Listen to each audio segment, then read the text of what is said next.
Hey, Now am I boys. recording? Yeah. You can Hey, see boy. the boys? Oh yeah. Hey, I love your jumping videos. Y'all are awesome. They can't hear you. You're in my ear. All right. Affiliate No, owner, CrossFitter, doctor, Tom Siskron. yeah. My clinic Friend. had Sorry, friend. Fourth, but friend, friend. friend Yeah. also. Yes. Very important. Um, so to answer your question, my day-to-day life hadn't changed a whole lot other than obviously my clinic is down because non-urgent stuff is being deferred into the future. But in my specialty, there are certain things that come in that just can't wait. So I've been having to do that too, going to work every day. Other than that, um, trying to stay at home and not eating out as much and not going to our gym, but we're finding ways to work out anyway.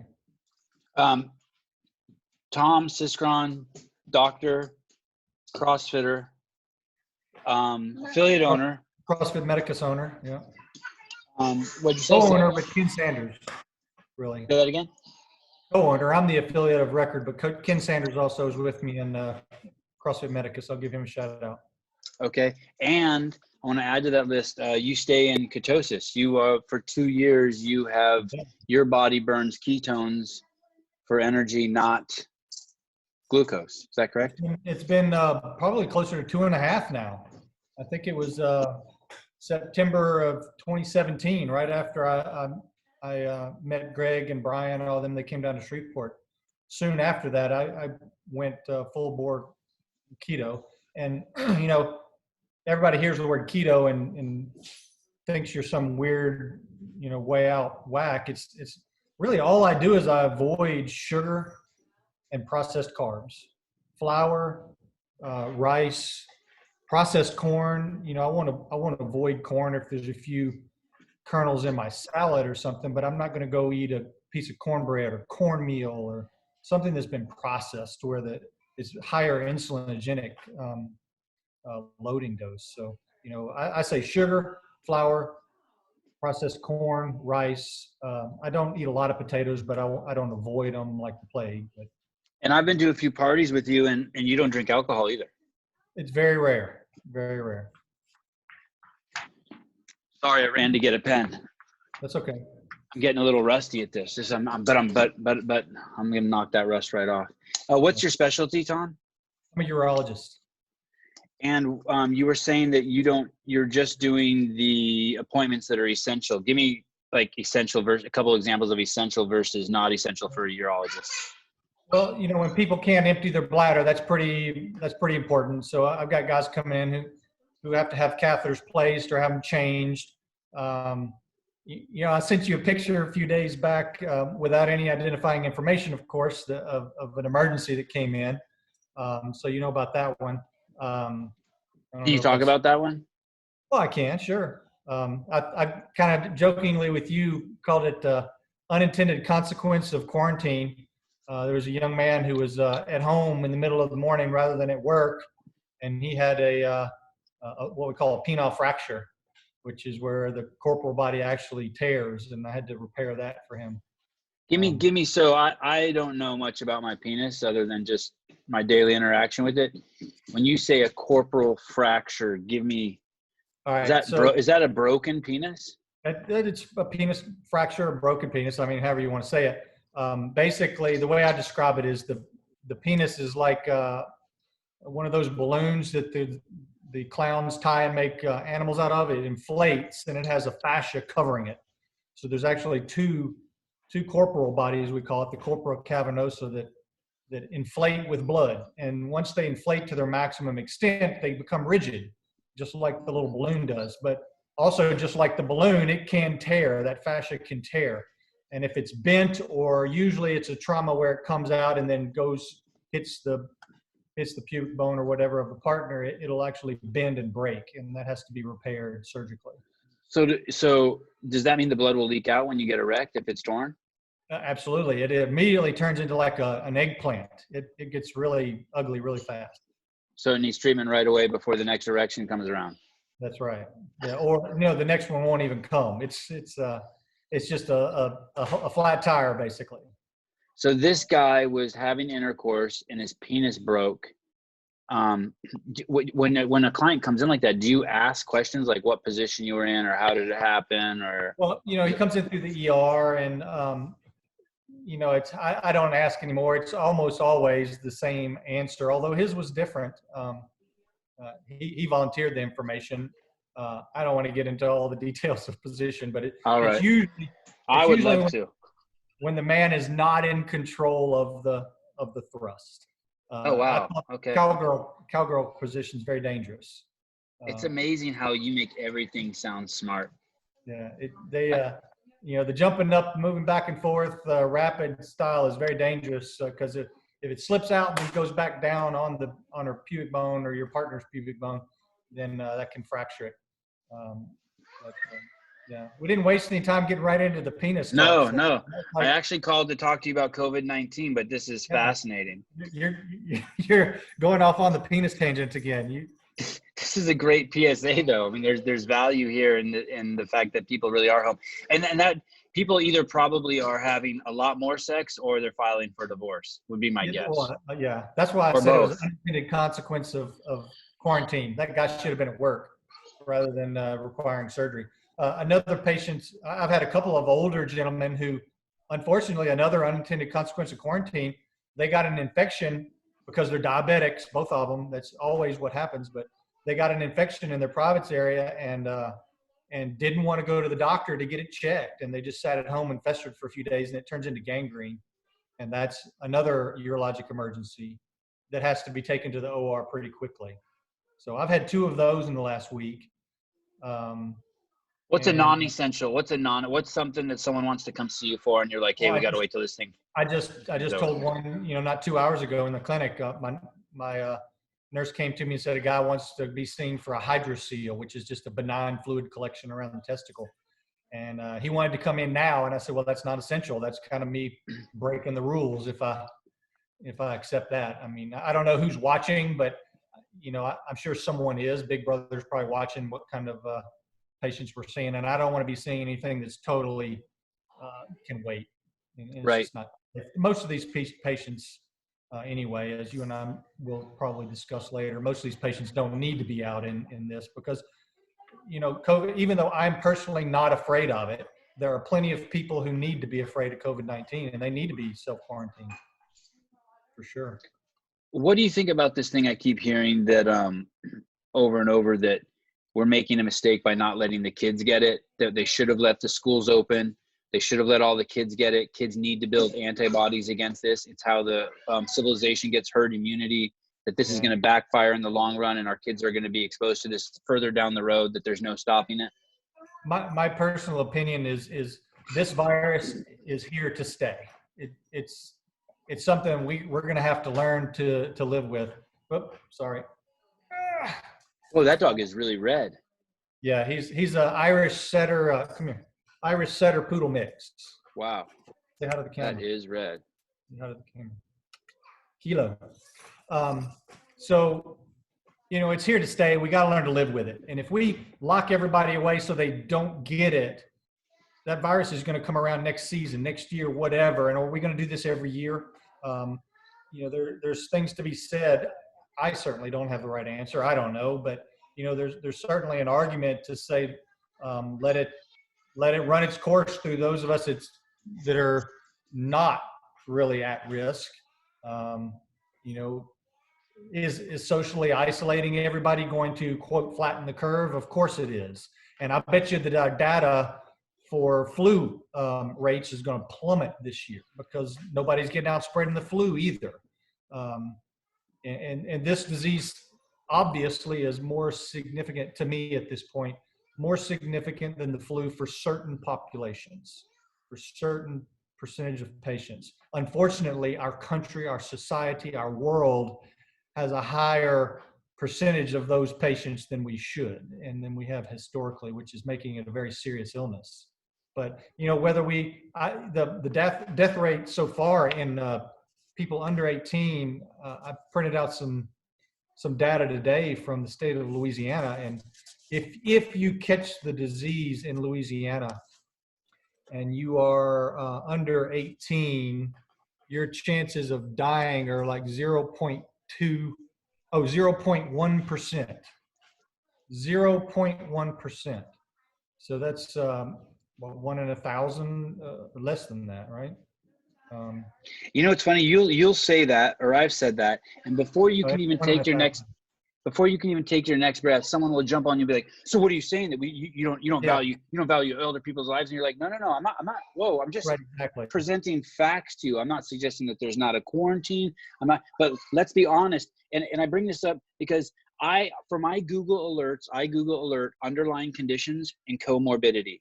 Hmm. In the newspapers, whether it's Fox, the New York Times, the Washington Post, they are constantly putting out articles that say things along the lines with, and this isn't verbatim, I paraphrase, this disease also kills young people. And then I look and it'll be some obscure case in Indonesia where they don't have 100% guarantee that the kid had COVID-19, but the kid did have dengue fever and was already hospitalized. And I'm Yeah. just like, it's never May have like, been malnourished or may have had diabetes or yes. whatever. And I spend an hour every night. I'm no doctor. I'm just a numbnut. But I know that Greg has been warning about the wave of chronic disease that's coming for the 14 years I've been in CrossFit. Boy, And how he didn't go ahead. prophetic is this whole message? I mean, Yes. golly. And so now, because I Google those two words, underlying conditions and comorbidity, I cannot find anyone who's died. Even recently, 3 days ago, Fox News said 21-year-old dies perfectly healthy. And then I look at the picture of the gentleman, Yeah, and he yeah, is not perfectly clearly not healthy. He healthy. clearly, I've shown it to 5 or 6 people, and I go, "What would you diagnose this guy with without knowing anything?" And they go, "Well, I would immediately want to check his sugar levels and see if he's diabetic and Yeah. check his insulin." And yeah, I mean, he was 80 pounds overweight.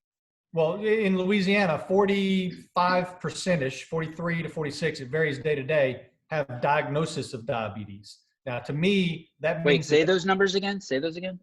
depending on the day for the last week or two, 43 to 45% of deaths in Louisiana have had the diagnosis of diabetes. By deaths, What, you mean with the comorbidity of COVID-19. right. Anybody who has died in Louisiana, let's say 100 people have died, Okay. 43 of them had the diagnosis of diabetes. Oh, regardless if they had COVID-19 or not. No, of COVID-19. Okay. Just wanted to Now, be clear. Okay. if 100 COVID-19 diagnosed patients died in the hospital, intubated, whatever, 43 of them had diabetes today. It was 46 a few days ago. Now, what that tells me is that number is actually low because I diagnose people in my clinic every day with diabetes. And they say, well, my doctor never said anything about that, or I never knew about that. It's because we're not hunting for it the right way. We're checking a fasting glucose and it'll be 105, 110, and the doctor says, oh, you're fine. But we don't understand in modern days, a sugar in the morning over 100 is sick. You should not have a blood sugar over 100 in the morning. I don't care what your normal lab values are. And the way lab values are calculated is the lab takes a sampling of their tests of their population, and they then develop a bell curve. It'll be the mean and then 2 standard deviations from the mean. That's the normal range. So, in the year 1900, Johns Hopkins University did they went back and reviewed Johns Hopkins outpatient clinic data from the year 1900. Out of 20,000 outpatient visits, guess how many had the diagnosis of diabetes? 0. 10. Okay. So it's like 10. 0. 10 out of 20,000 patients. You show me a single doctor's office in the country today that doesn't see 10 a day in their own practice. So are you going to tell me that the blood sugar fasting levels from the year 1900 and their normal values are the same as our normal values? No, of course not. If I check fasting insulin, if I check insulin A1C or an insulin challenge, we got diabetics walking around all out there. I bet you 50% of at least 50% of the people dying from COVID have diabetes.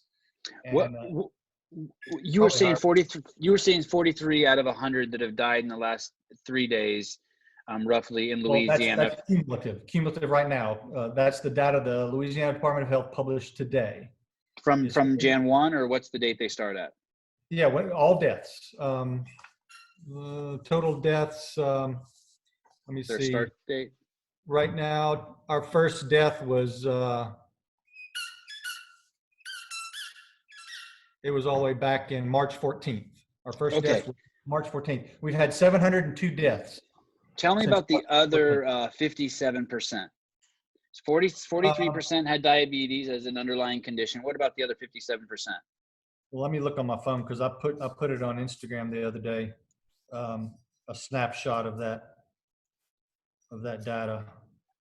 Depending on which day I see the article, All right. the So reports coming back from Italy are always like 95 to 99% of the people had yeah, underlying conditions. they quit publishing the no comorbid conditions data in Louisiana, which I'm upset about. They just put the ones with the diagnoses, but everything I've read from other countries and when the CDC and when Louisiana was publishing it, it was anywhere from 95 to 98% with no diagnosed, again, keyword, no diagnosed comorbidity. Now, I think that number is low. I bet it's 99 plus that have Right. some comorbidity. And I don't know if you can see it, but you probably can't. Pull This is back the just a little bit. Pull back just a little bit. Let me see. Okay. So I see asthma, 4.6, cancer, 9.9, cardiac disease, 22, chronic kidney disease, 25, congestive heart failure, 11, diabetes, 43, hypertension, 66. Oh, so you could have multiple. You can have multiple. And Okay. the average comorbidity is, and Greg said it on a call today, is 2.7. The average number of diseases each person who dies from COVID has is 2.7. So they'll have hypertension and diabetes, or they'll have coronary artery disease and chronic kidney disease. And the reason is because all of these run together in metabolic syndrome and in metabolic disease. I mean, diabetes. So with when I see this, that seems so damning for chronic disease, that basically like, hey, there's something called COVID-19 passing through your civilization, and the people who are not healthy are going to die if you get it. are dying. Yeah. Yeah. No, not are dying. They have a greater chance, So. significantly greater Have chance. a greater chance. So why are people bringing up stuff like age, sex, race? Like, why am I hearing that more men are like, why are they even introducing that variable? Like, I don't give a shit about that. Or should I? Because I just think, hey, all you have to do, the big real cause doesn't have to do with your race, your sex, or your age. If you're 80, you've clearly been smoking for 40 years, so that plays a factor. Yeah. But it's not necessarily your 80. So you got people like my mom who are CrossFitters, who have a super duper, don't eat any sugar, and she's 76 and she's terrified because the media keeps reporting that the elderly are getting it. And I'm like, hey, it's not. I don't think Exactly. it is the elderly. It's practitioners.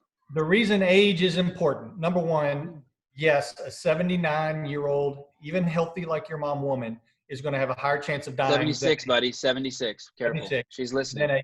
Than a 20-year-old healthy woman. Without a doubt. As you age, we are more susceptible. But the number of healthy aged people that are dying is very small. And, that's not to downplay or minimize the ones that are dying. And, you hear Governor Cuomo get on there and say, if I can save even one death, all of this is worth it. And I was like, I don't want to sound callous or cold, but that's just not reality. If that were true, we would all be living in bubbles, sitting in our homes, not driving our cars, not, plugging in anything into an electrical outlet because people get electrocuted every day, not doing all these things that put us as human beings at risk of dying. Everybody talks about the flu and that you get ostracized if you mention the flu, but people die of the flu every freaking day, every year, up to 60,000 a year in bad years.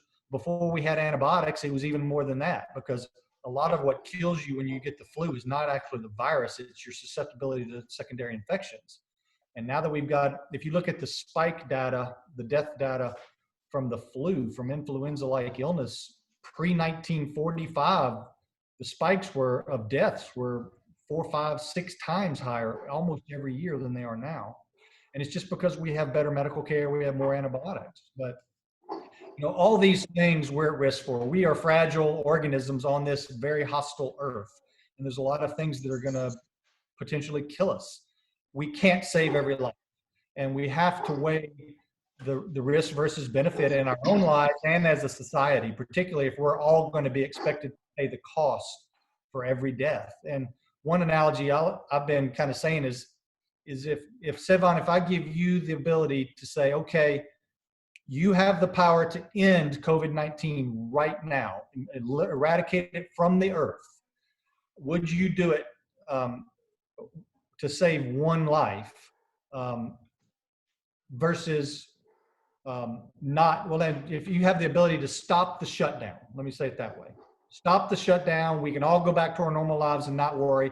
Can we pick one random person around the world or around the country that says, okay, you're the unlucky person at random, you're going to die from COVID, but the rest of us can live normally? Would you make that trade? And I think a rational, honest person would say yes. For societal benefit, one death for everybody else to live their lives is an acceptable trade-off. The question then becomes, where do you draw the line where it becomes not? And I would venture if you said, okay, can I pick 100 million people to kill at random for not having the shutdown? I think most people would say, no, that's not adequate. Get that dog outside. But somewhere in the middle is a number where most people would say, okay, the shutdown is worth it or the shutdown is not worth it. And I can go ahead and tell you right now, we already know a good idea what that number is. It's not 60,000 because we don't shut the government down or the country down for flu every year. So the number of COVID deaths has to be over that to make all of this hysteria worth it. Now, this is just rational. Now, as a doctor and as a human being, you want to save every life you can. But that's where I want to address the focus away from this disease like it's something we can control and manipulate. We, as humans, we think we can control everything, down to the amount of carbon the earth has, but we can't. We can mitigate our risks, but we can control some things. And what we can control is how prepared we are as human beings to combat the disease if it comes on our doorstep. That's where we ought to be directing our energy. It's interesting whenever I bring up the fact that, if you have chronic disease, there's a good chance you've been walking around with your middle finger in the air for 30 years. And while the rest of society, and, maybe making fun of people who do CrossFit or people who do Zumba or people who do Spartan race, you're making fun of those people, calling them fanatics or fitness junkies or whatever, right? And we know, being a part of a community like this, that it's more about fitness. It's about fitness, nutrition, and peer pressure. And it's the kind of peer pressure you choose to be around. Just like maybe like if you go to church, you want a certain moral peer pressure. We hang out with CrossFitters because we want a certain healthy peer pressure. Right, exactly. And we want good examples. I don't want to hang out with people who drink Coca-Cola. I want to hang out with people who drink water, right? So, and I know I'm susceptible if I only hung out with people who drink Coca-Cola. So I'm susceptible to drinking it. So you're bringing up the fact of having a really honest conversation, a moral conversation. How many kids have to be trapped at home and be molested by their parents? How many women during the quarantine? How many women have to get beat up by their husbands? How many armed robberies do they have to be at the ATMs now for people who are losing their jobs? Right. Yeah. Right. Even look at this. Sorry, buddy. Josh Bridges. He's trying to get on the podcast. So I got a doctor on. You're not a doctor. Hey, wait, I need to go get my Josh Bridges shirt. He is a urologist. I need to go get my mustache shirt. He wants a mustache shirt. No, I've got one. I need to go put it on, huh? I can't hear him, obviously, because you're in his ear. Yeah, he's in my ear. Is there anything you want to say to Josh before I kick him to the curb, Mr. Siskron? Tell him I love his work. He says he loves your work. And he didn't say this, but he's a urologist, and he'll check your penis for free for a sponsorship, because we know you're big into sponsorships. I don't need a sponsorship, man. Let's do it. All right, I'll bug you later. Hey, this gimbal, why aren't these screws going through these slots? Don't force anything. I'm going to call you back in a little bit. All right, Bye. Josh is getting into he's going to do because of the quarantine, his videographer can't come over and work with him. So I've been helping him get some camera gear and some gimbals and shit. So he was calling me to bug me. He doesn't normally FaceTime me. That was great. What a great, Good dude. yeah, it helps my status. Yeah, good dude. So it seems unethical or the social justice police want to make it so it's not okay to have that conversation. Exactly. And everyone's terrified to bring it up because you don't want to affiliate owners I've talked to who want to keep the gym open. Some of them have said straight up, hey, we just don't want to damage our reputation, but really we don't give a shit. And like, we're not afraid. And so it's this interesting thing you're bringing up. You want to have an honest conversation of how dangerous the disease is versus the damage we're having to society. I want to save people, but I want to save them the right way. I don't want to just put a Band-Aid on their problem by giving them some wonder drug or quarantining them so they can go on with their unhealthy lives and die of something else later. What this virus has done is it has shortened the time of death. People walk around eating donuts and cookies and sugar day in, day out, every day on insulin spikes through the roof, getting sick and saying, oh, everybody dies. I'm going to die in 20, 30 years. What's the difference? Well, now we're saying you people are going to die maybe within the next 2 weeks. That's a big change. And that's really grabbing people's attention. And there was a nurse on the floor today that asked me, why I didn't wear a mask. I just, if I'm around a patient that's potentially ill, I will obviously take precautions to protect them just in case I'm an asymptomatic carrier. I don't believe I am. But, I don't wear a mask because I'm not afraid of it. She said, you're not afraid of getting the virus? And I was like, not at all, because I know that it's the chances of it killing me are so incredibly low that I have a better chance of dying driving to work. I'm not going to live my life in fear. But she didn't have the same confidence because she was overweight, and I can guarantee she probably had hypertension, may have been pre-diabetic. And, she said, well, she said, I really need to change. I know I need to. And I was like, well, I'd love to help you with that. You can reduce your risk and reduce your worry of not only this virus, but all kinds of different illnesses. And there's ways to help you with that. I'd love to help you with that. And that's my message to people is let's not just protect ourselves from this virus right now by hiding from it. Let's protect ourselves by getting healthy and doing the right thing. And the number one thing is reducing our processed sugar and flour intake. The number two is eliminating, maybe on par with number one, is eliminating processed oils, man-made oils. Even though they have the heart healthy sticker on the canola oil in the grocery, it is not heart healthy. It's man-made polyunsaturated oil that's not stable. It's more susceptible to oxidative stress, and you don't want it in your body in higher percentages than it's supposed to be, which is what drinking all these oils or cooking in all these oils is doing. So, and then the third thing, and Greg's always said this, exercise is the last thing, really. It's at the top of the pyramid, right? The base is nutrition. Nutrition, CrossFit, nutrition. People don't know that. And just as an example of that, there's a patient that I saw today. I mentioned him on the call earlier. I was doing a telehealth visit with him. He's 70 years old, and I was just talking to him about his yearly PSA check. It looked great. And he said, by the way, I've lost 25 pounds since December. And I got his lab checked a couple of weeks back, and his liver function, his ALT, which is a test for liver function and fatty liver disease, was 70, which is high. He had fatty liver disease. It's now 12. It is well within normal, way in the bottom of normal. And he said, I feel great. I've lost 25 pounds. I quit eating sugar. And he said, I want you to know, I think you may have saved my life, because about 2 weeks ago, I had a dry cough and a fever, and I had chills for about 2 days. And I felt bad, but it was before this COVID fear went out. I didn't have anything, and I got better. And I said, you may be right. You may have had it. And had you been sick back then, when you caught it, your chances of dying from it would have been significantly higher. So, that's what I want to help people with, is realizing that they have control over their health, and they have control over the ability to not be afraid of COVID-19 or influenza, which kills plenty of old, sick people as well, or you name it. What infectious disease that kills human beings are we not afraid of? But you mitigate your risk by staying healthy. And that's what my goal. And like I said earlier, one of the best moments in my life is when I had the epiphany that what I was doing trying to help patients get healthy and what I was doing on my own trying to stay fit were the same thing. It's, CrossFit is healthcare. It's preventive medicine.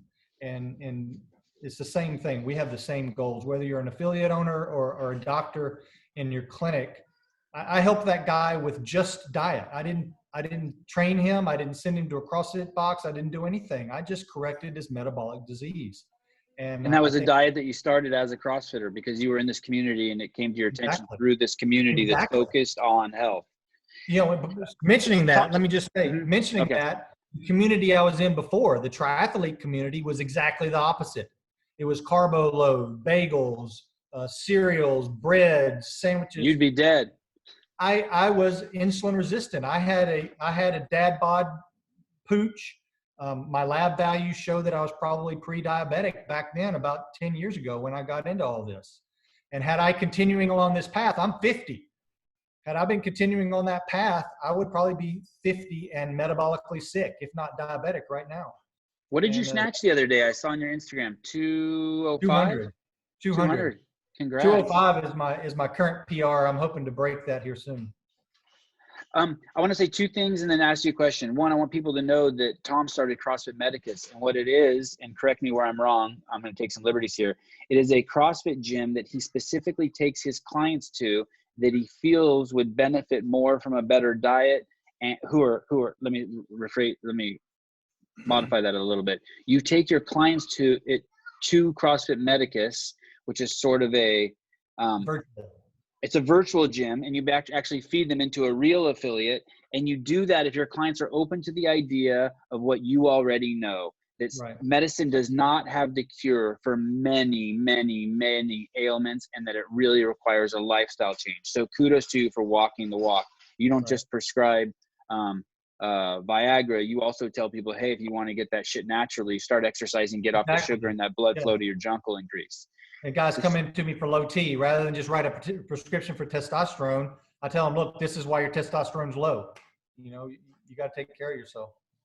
Can you just look at someone and tell if they're on testosterone? I often can. The telltale sign is really, really red face. Dave Castro, is he on it? I haven't seen him with a red face. All right. No, he doesn't have a red face. He has low T. He has low T though. He doesn't have the roid appearance. But yeah, you can look at a guy who's using a pretty good bit. They got a real rosy appearance to their skin. It's almost tough looking and leathery. Okay. And then the second thing I want to say about you is can't even read my own notes here. Okay, let's skip over the second thing. Talk to me about cholesterol and the importance of that in the immune system, because cholesterol has been vilified, and I'm hearing that healthy people who don't eat sugar but with high cholesterol levels have a better chance of fighting this thing off. All right, is that true? This is a big topic. Let me grab a book real quick. Okay. God, what if I took these notes while I was while you were talking, and now I can't read. This is an important topic. I would encourage everybody to get this book. Okay. Fat and cholesterol don't cause heart attacks, and statins are not the solution. Oh yes, I read that book. It's a anthology, right? It's by Thinks, the International Network of Cholesterol Skeptics. Paul Roche. It's got a lot of very smart. He just passed away, by the way. Oh, really? Yeah. So 90-something years old. I used to say the same thing. Oh, your cholesterol's high. You got to get it down. My goal now is to have a high cholesterol as I age, because when you know the real data, the higher your cholesterol as you age, the lower your chances of death from all causes. It is not cholesterol that's the enemy. Cholesterol is a vital component of our bodies. It's in every cell. It helps make every hormone. It's vital to our immune system. Why would we want to limit something so vital? And it just does not make design sense or evolutionary sense, whichever you want to believe in, that something so vital to survival would be so dangerous.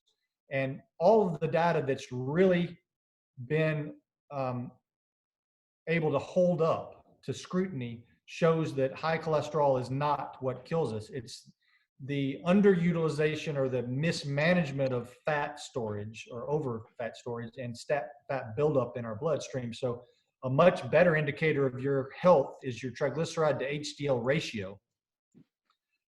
The reason they say cholesterol is being high is bad is because most people who are metabolically ill have elevated cholesterol, but for very complex reasons. But if you read on the subject, there's plenty of books out there and plenty of literature.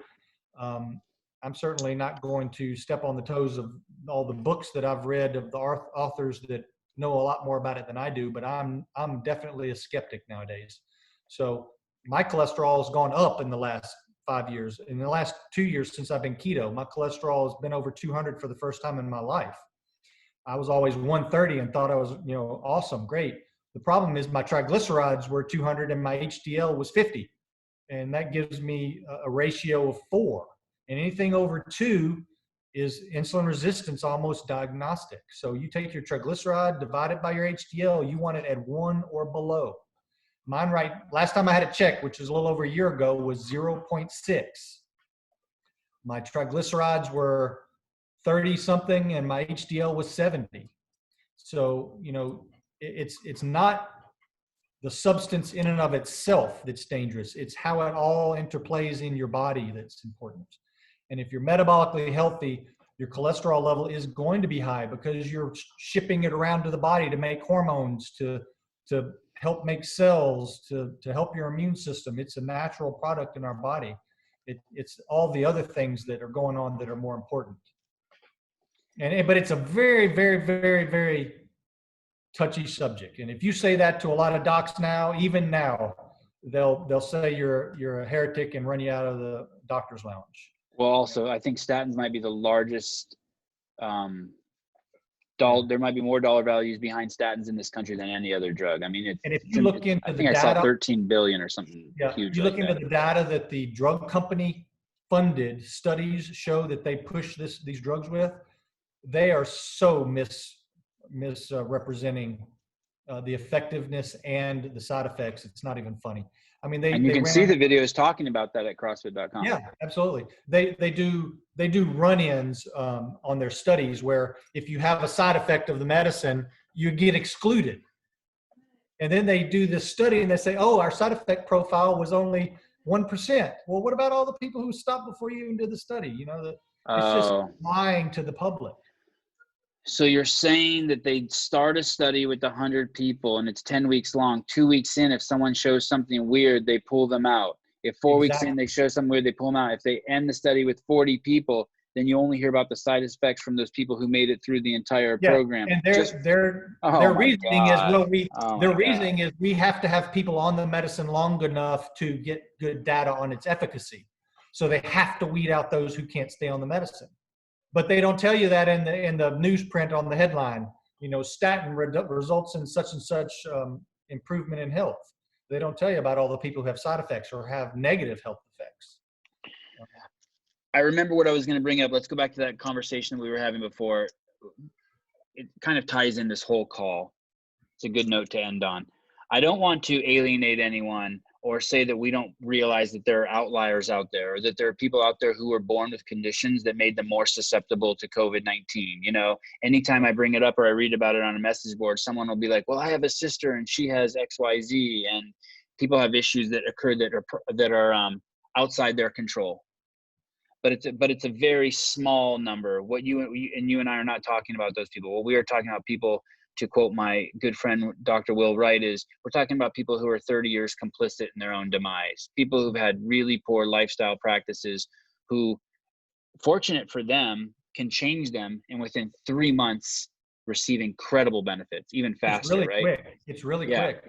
Like I said, that patient I've been helping since December, January, February, March, 3.5 months, he's reversed his fatty liver disease. How important is it for people during this quarantine, if they're terrified of getting COVID-19? What are give me 3 things they can do that you would do if you were scared?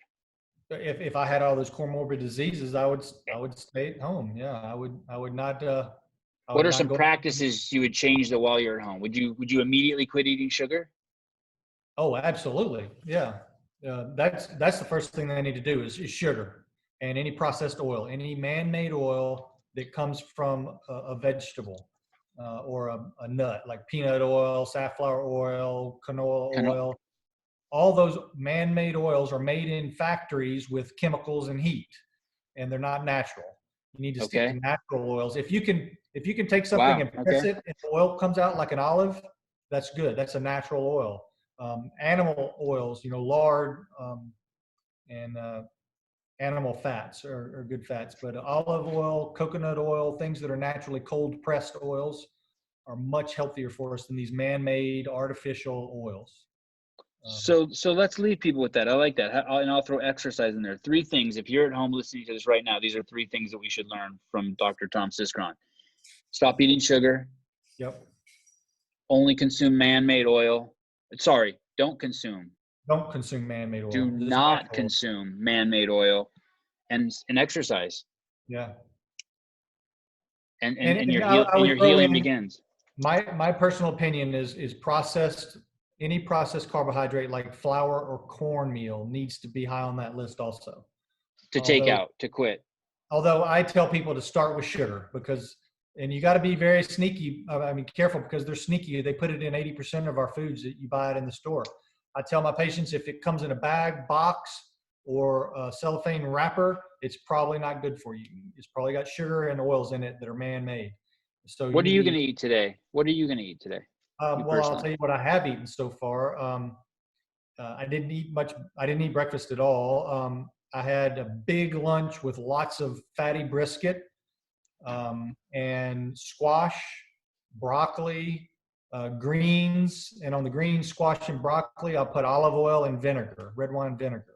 And it was a heaping, huge plate of food. My goal is to eat when hungry and eat until full.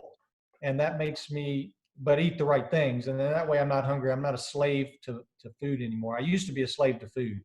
I would have to eat every 2 or 3 hours or I'd get a splitting headache. I'd get groggy. I'd get hangry. You've seen those commercials for Snickers, you're hangry. It's because of that insulin spike. And if you are feeling like you're a slave to food, like you have to eat every 2 hours or the world's going to end, that's the problem. No animal on the planet, humans included, were designed to eat that way. And, I eat like a wolf. I stole it from Epic Nutrition or Epic Provisions and their new company, Force of Nature. I eat like a wolf. That's my goal. I try to. You don't look like a wolf. Well, wolves are lean. I just don't have the beard. Oh, you are lean. I worked out with you a few times. You are a lean, strong monster. Yeah. So, that's my instructions to people would be eat whole, natural foods, vegetables that grow above the ground, not the ones that grow below, because those are more insulinogenic. And if you do eat the ones that grow below, eat them in smaller amounts. Don't sit down with a whole bowl of carrots and ranch. But if there are carrot shavings in your salad, don't pick them out. That's the way I eat. If there's a few potatoes, I'll grab a new potato every now and then and eat it as part of an otherwise healthy meal. But I don't sit down with a whole big monster baked potato and heap other stuff on it. My carbs are the secondary fuel for me. The first fuel in my diet is fat, moderate protein, about 1 gram per kilogram per day. And then I can eat as much of the natural carbs as I want. If it grows above the ground, it's fair game for me. I do not have a restrictive diet. I never run out of energy. I'm just as strong as the next 50-year-old, if not stronger, who is carbo loading. I did a 100-mile bike ride back in September, beat my time from when I was 36, and only stopped once, ate 0 on a 7-hour trip. I ate nothing on the bike. I just hydrated with electrolytes. How long have you been doing CrossFit? Since 2012. Okay, so you've been doing it a long time. Yeah. But I've been really low carb, keto for 2.5, and I was low carb, but still had an occasional Coke, occasional bread, occasional this, that, and the other. Pre 2017, I wasn't strict, but I avoided sugar for the most part. But I would still splurge every now and then. And the interesting thing now is that I've been so fat adapted for so long, is I can eat whatever the hell I want in one meal. And it doesn't even kick me out of ketosis. I don't even feel it. I mean, like for Christmas morning at my mom's house, you know, I had everything. I had the dessert sampler tray and dressing and everything. And I went home later that night and checked my ketones. I was still in ketosis, barely, but still in ketosis. The next morning, fasting blood sugar of 80 something and strong ketosis. So, Wow. and that's the way it's designed to be. When we were prehistorically, we would come across a fruit tree in season, and probably the whole community would engorge themselves in apples or oranges or whatever. But then they'd go back to their normal. Hi, Haley. They go back to their normal lives. I think that's a sign that you're done, huh? He says, is that a sign that we're done? To say that, finish that last thought. So basically you'd stuff yourself with the oranges or the fruit you find on the tree and then go back to your lives. You go back to your lives, which is when we were having to scavenge for our food and hunt for our food, you woke up hungry. You had to go hunt it. And, you know, people say, oh, I'm a vegan. I can live off of vegetable foods. My answer to them is like, all right, well, let me come drop you in the woods of northern Louisiana and let me see how long you last without killing an animal. You know, when you don't have your Whole Foods produce section there to feed yourself, let's see how long you last. Right. There was no Whole Foods back prehistorically. You know, they ate vegetables. Yes, they dug up potatoes when they came across the potatoes were poisonous back then, probably. Tomatoes were. A lot of foods we've actually cultivated and bred out the toxins. So a lot of the foods we eat now that we think are healthy have been genetically and crossbred to be that way, to bleed out the toxins. But, you know, you didn't eat vegetables every day at every meal. You didn't eat fruit every day at every meal. You'd come across a fruit tree in the spring, and then you would not see it again for a whole year. What'd you eat through the winter? You didn't go to Whole Foods and pick up your kale, you know? You killed and this isn't that long ago we're talking. Exactly. Pre-10,000 years. Pre-10,000 years ago. We've been an agricultural society for about 10,000 years. Sugar was not even in our vocabulary hardly pre-1600. You know, that was really, really rare. The wars of the 16, 17, early 1800s were fought over sugar like the wars today are fought over oil. It's because it was such a new, high-prized commodity at that point, and the amount of sugar intake in our society has just skyrocketed ever since. Talk about an exponential rise. You know, the COVID virus is nothing compared to our sugar intake over the last 200 years, and it's killing us literally. And literally. There's plenty of good books and lots of good literature out there to support these theories. It's not just me being crazy. And I'll put my lab values up against any 50-year-old carbo loader out there and my snatch weight. I love it. Yeah. Tom, thank you. Thank you. Been a pleasure. I was trying to ambush you all day. I know you're busy. Thanks for taking time. You're welcome. Hope to see you at the next DDC. You will. All right, man.